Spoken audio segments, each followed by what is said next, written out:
जय हिंद विद्यार्थी मित्रांनो, मी श्री उमरे जय जवान अकॅडमी मधून आपले प्रश्नपत्रिकेचे विश्लेषण घेत आहे। तुम्हाला सांगितल्याप्रमाणे आपण डेलीचे क्वेश्चन पेपर घेणार आहोत आणि त्याचे विश्लेषण डिजिटल बोर्ड थ्रू घेणार आहोत। विश्लेषण कसं असेल, एका प्रश्नापासून तुम्हाला 10 प्रश्न कसे निर्माण होतील आणि ती 10 प्रश्न परीक्षेला इम्पॉर्टंट असणार म्हणजे असणार। परत मॅथ मध्ये काय ट्रिक वापरल्या पाहिजे त्या पद्धतीने आपण पेपर काढलेला आहे आणि सिक्वेन्स वाईज तुमचा आहे। आज थोडं टॉपिक असेल तर उद्या त्याच्यावर नेक्स्ट टॉपिक असेल, म्हणजे सिक्वेन्स वाईज प्रश्नपत्रिका काढलेल्या आहेत अभ्यास करून आणि त्याचे विश्लेषण मी स्वतः घेणार आहे। आता तुम्हाला इथे एवढंच विश्लेषण नाही तर तुमचं एक्स्ट्रा विश्लेषण देणार आहे। तुम्ही एक नोटबुक करा, जी काय विश्लेषण देईल ती प्रॉपर लिहून काढा। विश्वासावर ह्याच्या बाहेर तुम्हाला प्रश्न येणार नाही, एवढी माझी गॅरंटी आहे। त्यामुळं मी काय सांगतो ते फक्त तुम्ही लक्ष देऊन ऐका। याचं विश्लेषण मी स्वतः 1.5 तास घालवलाय फक्त जीके साठी।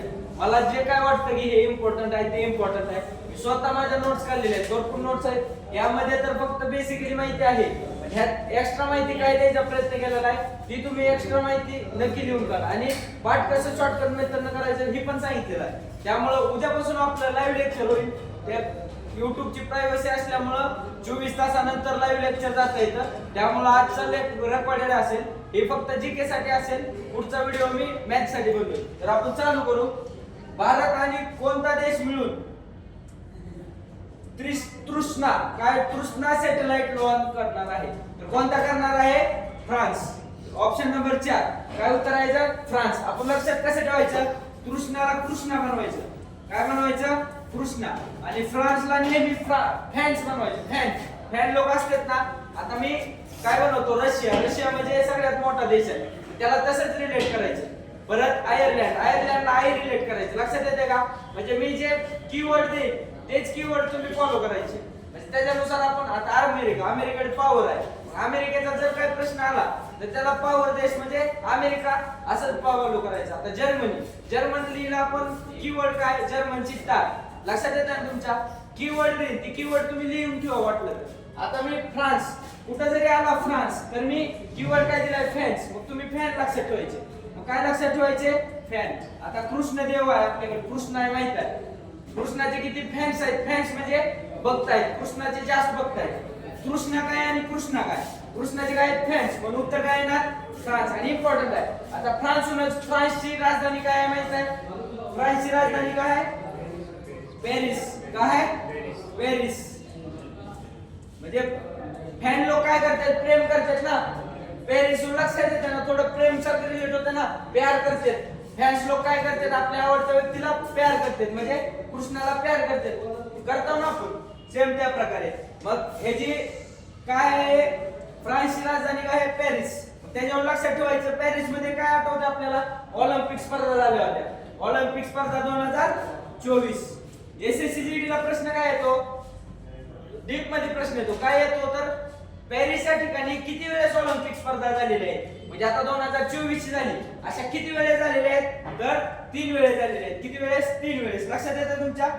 ही स्वतः नोट्स काढल्यात बाबा, ही कुठं बघितलं नाही ना काय ना, मला जे काय वाटतं मी 1.5 ते 2 तास घालून काढले। त्यामुळं जीडीचा बी अनुभव आहे, पोलीस भरतीचा बी। लक्षात येतं तुमच्या? किती वेळेस? 3 वेळेस। पहिलं कधी? 1900, परत 1924 आणि आताच्या लेटेस्ट कधी? 2024। तुम्ही फक्त काय लक्षात ठेवा? पॅरिस ऑलिम्पिक 2024 फ्रान्स मध्ये झाले होते, पॅरिस। आणि तृष्णा कुठं आहे? फ्रान्स मध्ये। आता आपल्याला युद्ध अभ्यास बघायचे असतात, मी थोडक्यात सांगतो। फ्रान्सहून युद्ध अभ्यास। फ्रान्स काय म्हणलं मी? फ्रान्स। ह्या फ्रान्सचे काय बघायचे आपल्याला? युद्ध अभ्यास, मिलिटरी एक्सरसाइज म्हणतो आपण त्याला, ते बघू। इम्पॉर्टंट आहे, लक्षात ठेवा। पहिला आहे शक्ती, दुसरा आहे गरुड, दुसरा गरुड, तिसरा वरुण, चौथा डेझर्ट नाईट। लक्षात येते तुमच्या? हे काय आहे? युद्ध अभ्यास आहे, हे पण महत्वाचं आहे। लक्षात कसं ठेवायचं? फ्रान्स मी काय सांगितलं? फॅन्स कुणाचे? वरुण धवनचे। कुणाचे? वरुण धवनचे फॅन्स। वरुण धवन हिरो माहित आहे, त्याचे काय आहेत? जास्त फॅन्स आहेत। ते तुम्हाला पिक्चर मध्ये माहित आहे ना, डेझर्ट मध्ये जातोय, रात्री डेझर्ट मध्ये जाऊन डान्स करते। कुठं? डेझर्ट नाईट म्हणजे रात्री वाळवंटात जाऊन डान्स करते। कोण? वरुण धवन। आणि त्यांचे काय जास्त आहेत? फॅन्स। आणि त्याच्याकडे काय आहे? शक्ती आहे, म्हणजे 6 पॅक वगैरे आहे, त्याच्याकडे काय आहे? शक्ती आहे। आणि त्याला कोणता प्राणी आवडतो तर त्याला विचारलेलं तर काय म्हणतो त्याला गरुड प्राणी आवडतो का तर ते उंच उडतो मग तसं मला उंच उडायचे कुणाला वरुणला उंच उडायचे कुणासारखं गरुडासारखं त्याच्याकडे काय आहे शक्ती आणि ते कुठं डान्स करताय डेझर्ट आणि नाईट मध्ये कोण फ्रान्स लक्षात आलं तुमच्या तर पुढे बघूया न्यूयॉर्क इंडिया फिल्म फेस्टिवल 2024 मध्ये कोणत्या सर्वोत्कृष्ट अभिनेत्रीला पुरस्कार मिळाला तर कुणाला मिळालेला आहे 2 नंबर ऑप्शन सान्या मल्होत्रा आता लक्षात ठेवा मल्होत्रा वगैरे जास्त सुशिक्षित असतं आपण बघितलेलं आहे आपण सिरियल वगैरे बघतो मालिका बघतो त्यात मल्होत्रा वगैरे जास्त नाव येते मग ते सुशिक्षित असतात म्हणून कुणाला पुरस्कार मिळाला मल्होत्राला हे एवढं काही इम्पॉर्टंट नाही हे जे इम्पॉर्टंट आहे तुम्हाला सांगेनच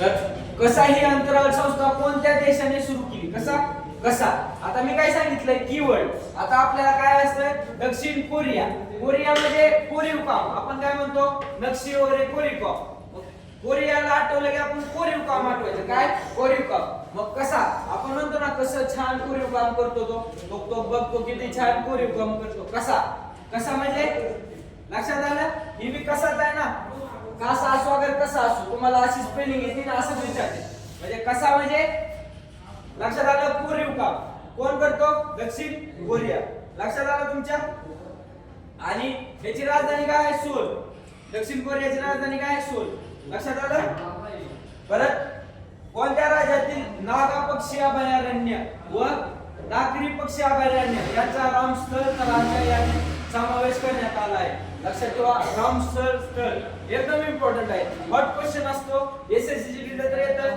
पोलीस भरतीला पण येतो आता लक्षात घ्या नागा पक्षी आपण म्हणतो ना नर मादी मोर लांडोर तसं नागा पक्षी आहे आणि नागरी पक्षी नाही लक्षात येते नर मादी आहे यांचं काय लावायचं आहे लग्न लावायचं म्हणजे यांचा बिहा करायचा बिहा म्हणजे लग्न मग ही कुठं आहे बिहार ही चर्चेतला प्रश्न येतो बिहार मी कीवर्ड काय सांगितला बिहार आला की काय लक्षात ठेवायचं बिहा म्हणजे काय असतं लग्न मग कोणता पक्षी अभयारण्य आहे नागा पक्षी अभयारण्य व नागरी पक्षी अभयारण्य नर माझी वाटतं ना तुम्हाला त्या दोघांचं काय करायचं लग्न लावायचं म्हणजे बिहा करायचं म्हणजे बिहार लक्षात आलं तुमच्या बिहार मध्ये आणि एकूण रामस्थळ किती आहेत तुम्हाला सांगतो 94 किती टोटल किती आहेत 94 आहे लेटेस्ट न्यूज आहे 94 तुम्ही गुगल करून बघू शकता यातलं प्रमुख सांगतो भावांनो ह्याच्यावर प्रश्न येतोय रामस्थळ तर सगळे पाठ करायची गरज नाही जी मी इम्पॉर्टंट देईन ती प्रमुखच असते लक्षात ठेवा कोणतं पहिलं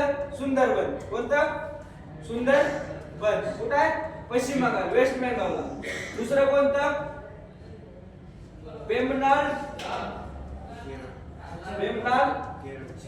कोल कुठं आहे केरळ ही इम्पॉर्टंट देत आहे भरपूर आहेत पण ही इम्पॉर्टंट आहे ह्याच्यावर प्रश्न येतो पुढे येतो वाटला तर तुमच्या लक्षात येईल परत चिल्का कुठं आहे ओडिशा लक्षात येते तुमच्या ओडिशा परत केवलादेव राष्ट्रीय उद्यान कुठं आहे राजस्थान कुठं आहे राजस्थान आता लक्षात ठेवा पहिलं कधी स्थापन केलेलं आहे जर विचारलं पहिलं रामस्थळ तर भारताने कोणतं स्वीकारलेलं आहे तर चिल्का आणि केवलादेव राष्ट्रीय उद्यान हे दोन्ही सोबतच स्वीकारलेले आहेत तुमच्या लक्षात येते ना भारत सदस्य कधी झाला 1982 भारत सदस्य कधी झाला 1982 आणि रामस्थळचे यादी कुठे 1971 ला सुरू झाली आणि 75 ला संपली पण भारताने कधी सदस्यत्व स्वीकारलं 1982 आणि त्याच वर्षी दोन ह्याला म्हणजे एक्सेप्ट केलं की रामस्थळ यादीच्या सगळ्यात मोठं कोणतं आहे चिल्का सगळ्यात मोठं सरोवर कोणतं आहे सरोवर पण आहे आणि रामस्थळ यादीतलं सर्वात मोठं ठिकाण कोणतं आहे चिल्का आणि पहिले दोन कोण आहेत चिल्का आणि केवलादेव लक्षात आलं ओडिशा राजस्थान बरं सर्वाधिक रामस्थळ तर काय म्हणून येते सर्वाधिक रामस्थळ तर यूपी मध्ये आहे चिल्का ओडिशा केवलादेव राजस्थान ओडिशा पहिला आहे पहिले दोन आहेत सर्वात मोठं ओडिशा आहे मी थोडं स्पीड मध्ये व्हिडिओ काढेन कारण व्हिडिओ मोठा होत असेल त्यामुळे तुम्ही डबल बघा एवढचं लक्षात आलं तर आपण वापस जाऊया आणि सर्वाधिक मी कुठं सांगितलेलं आहे रामस्थळ तर यूपी मध्ये कुठे यूपी तर आपण पुढचा 5वा प्रश्न बघूया भारतातील कोणत्या ठिकाणी गायीला जगातील सर्वाधिक मागणी गाय चा किताब मिळाला आहे. तर कोणता? नेल्लोर. कोणता? नेल्लोर. याचं काय एवढं नाही, तुम्ही लक्षात ठेवू शकता. मुंबई शहर जिल्हा व मुंबई उपनगर जिल्हा अशा दोन राज्यांना वेगवेगळी उभारणी आहे बृहन्मुंबई. आपण दोघांना मिळून काय म्हणतो? बृहन्मुंबई. तर लक्षात ठेवा, मुंबई शहर मध्ये एकही तालुका नाही, एकही नाही. पण मुंबई उपनगर मध्ये किती? 3 तालुके आहेत. उपासून होते ना, उपनगर, त्यापासून उ तयार होते आणि उ ला 3 म्हणतो आपण. म्हणून किती राज्य आहेत? म्हणजे राज्य सॉरी किती तालुके आहेत? 3. कोणते? A B C. लक्षात आलं? ए बी सी. ए बी सी म्हणजे काय लक्षात ठेवायचं? ए पासून अंधेरी, ए पासून अंधेरी, बी पासून बोरीवली, सी पासून कुर्ला. लक्षात आलं? हे 3 राज्य लक्षात ठेवा. तुम्ही तुमच्या नोट्स काढा. व्हिडिओ लक्षात येत असेल तर पॉज करून बघा. आणि व्हिडिओ मोठा होत आहे त्यामुळे स्पीडने सांगावं लागेल. मुंबई शहर जिल्हा व मुंबई उपनगर जिल्ह्याचे क्षेत्रफळ लक्षातच आहे. शहर मोठं असते, उपनगर लहान असते. त्यामुळे मुंबई शहर जिल्हा मुंबई उपनगर जिल्हा क्षेत्रफळापेक्षा लहान आहे. लक्षात आलं? उलट सांगितलं. मुंबई शहर जिल्हा मुंबई उपनगर जिल्ह्याच्या क्षेत्रफळापेक्षा लहान आहे. लक्षात ठेवा ते. डॅश महाराष्ट्राची राजधानी आहे. कोणती राजधानी आहे? मुंबई. मग आता राजधानी सांगायची थोडक्यात लक्षात घ्या. तर थोड्या राजधानी सांगतो. आता महाराष्ट्राची राजधानी काय आहे? राजधानी म्हणलं तर मुंबई. परत उपराजधानी काय आहे? नागपूर. परत सांस्कृतिक राजधानी सांस्कृतिक पुणे. आणि यालाच काय म्हणतात? शैक्षणिक राजधानी. शैक्षणिक राजधानी. आणि पर्यटन राजधानी कोणती आहे? पर्यटन राजधानी औरंगाबाद म्हणजे संभाजीनगर. म्हणजे संभाजीनगर. आणि ऐतिहासिक राजधानी कोणती आहे? तर कोल्हापूर. लक्षात येते? आता स्पीड मध्ये येतोय कारण व्हिडिओ मोठा होतोय. तुम्हाला सांगितलं की तुम्ही हळूहळू पॉज करून लिहू शकता. लक्षात येते? कोल्हापूर. आणि आर्थिक राजधानी विचारलं तर तीच मुंबईच येत असते. आर्थिक राजधानी मुंबई. आणि भारताची विचारली तर नवी दिल्ली. लक्षात आलं? एवढ्या राजधान्या आहेत. लक्षात कसं ठेवायचं? आता सांस्कृतिक आणि शैक्षणिक आपण शिक्षणासाठी पुण्यात येतो. मी पुण्यातून शिकवतो म्हणजे शिक्षण घेतोय त्यासाठी. आणि सांस्कृतिक म्हणजे गणपती वगैरे बघायला आपण पुण्यामध्ये येतो त्यामुळे सांस्कृतिक. आणि ऐतिहासिक आपण पुण्याचा शाहू महाराजांचा इतिहास पडलेला आहे त्यामुळं इतिहास म्हणलं की शाहू महाराजांना आठवायचं ते कुठं होते? कोल्हापूरमध्ये. पर्यटन म्हणलं की आपल्याला अजिंठा वेरूळ आठवलं त्यापासून पर्यटन राजधानी. लक्षात आलं? तर आपण पुढे बघूया. डॅश हा मुंबई शहर जिल्ह्याचा भाग आहे. कुलाबा आहे का? आहे. चर्चगेट आहे का? आहे. राजभवन आहे. कोर्ट आहे. मलबार आहे. म्हणजे सर्वच यापैकी सर्वच. आता ह्यातले एक आहे आणि ह्यातले एक आहे मला माहित आहे. मलबार बी माहित आहे मला आणि एक माहित आहे. त्यामुळे 2 ऑप्शन कुठे दिलेत का? नाही. म्हणून त्यापैकी यापैकी सर्व बरोबर असते. लक्षात आलं ना?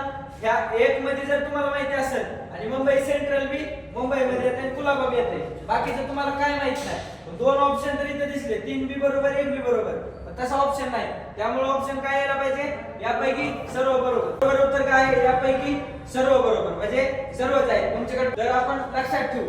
चर्चगेट आले. चर्चगेट काय आपल्याला माहित आहे? रेल्वे स्टेशन आहे. आणि सेंट्रल सीएसटीएम म्हणजे छत्रपती शिवाजी महाराज टर्मिनस. हे 2 काय आहेत आपले? रेल्वे स्टेशन आहे. सीएसटीएम आणि चर्चगेट. आता चर्चगेट कोणता आहे? तर आता सीएसटीएम चं सांगतो. एकूण किती विभाग आहेत? रेल्वेचे विभाग किती आहेत? एकूण 18. लक्षात येते का? प्रश्न येते याच्यावर प्रश्न फिक्स असतो. रेल्वेचे विभाग किती आहेत? 18. ते विभाग मी ट्रिक सांगेलच. पण आता महाराष्ट्रात किती आहेत? 2. कोणते? सीएसटीएम आणि चर्चगेट. दोन्ही बी कुठे आहेत? मुंबईत आहेत. मग आता लक्षात ठेवा टोटल 18 आहेत महाराष्ट्रात, 2 आहेत. मग मध्य रेल्वेचं मुख्यालय कोणतं आहे? तर सीएसटीएम. सेंट्रल आहे ना? सेंट्रल नावाचं सेंट्रल आहे. आणि कुठं? पश्चिम रेल्वे. पश्चिम साईडलाच आहे ना महाराष्ट्र. आपल्यापेक्षा मुंबई कुठं? पश्चिम साईडला. पश्चिमेचं कोणतं आहे? पश्चिम रेल्वेचं मुख्यालय चर्चगेट आणि सेंट्रल रेल्वेचं सीएसटीएम. लक्षात आलं का? तर टोटल किती आहेत? 18 आहेत.